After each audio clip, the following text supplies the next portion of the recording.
Hello everyone, welcome to the preview show delivered by FedEx. I'm your host Alan Cavana. Joining me special this week, NASCAR.com analyst Chris Rice. Always good to have you back, Chris. Glad to be here. And we are heading to Michigan. Let's get right to it. You always need speed at Michigan, and we're going to have a lot of it. Folks, testing speeds approached 220 miles per hour not too long ago. Chris, you tell us, where is this new speed coming from and how does a team deal with it?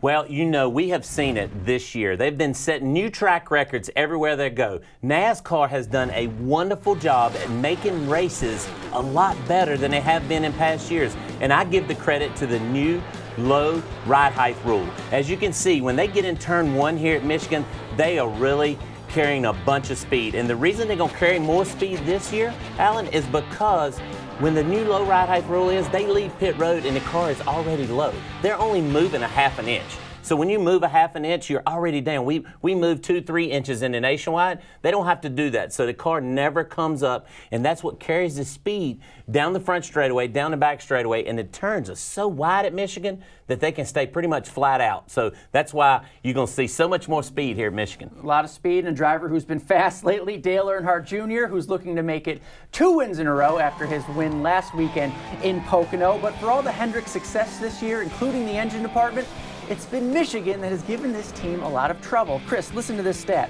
Only 2 wins for Hendrick in the last 10 races at Michigan.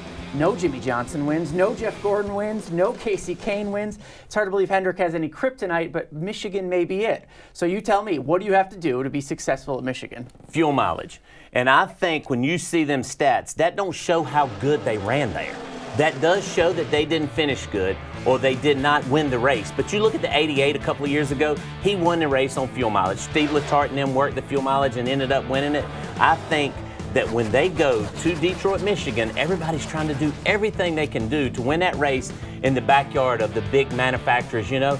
So I think that when you go to Michigan, I think Hendrick is going to turn that around this weekend because of the new things they have done in 2014. All right, we're going to pick some winners. Are you putting your money where your mouth is? You sticking with the Hendrick Motors? Oh, absolutely. I've picked the 4 a lot this year. Yep.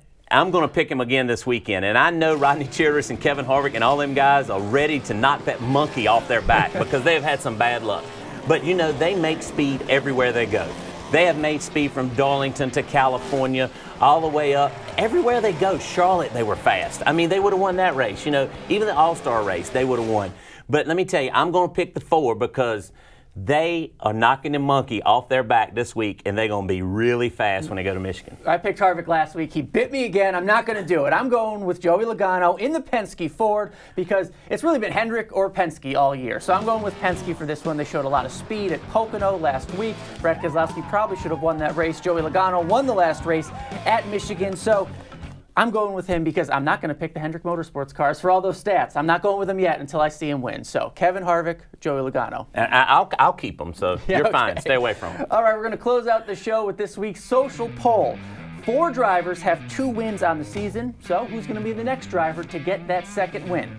Will it be Jeff Gordon, Brad Keselowski, or Kyle Busch? We want to hear from you. You can vote at NASCAR.com/social. Well, Chris Rice, thank you for joining us as always. Good to have you back. Enjoyed it. And thank you for joining us watching the preview show delivered by FedEx. Have a great week, everybody.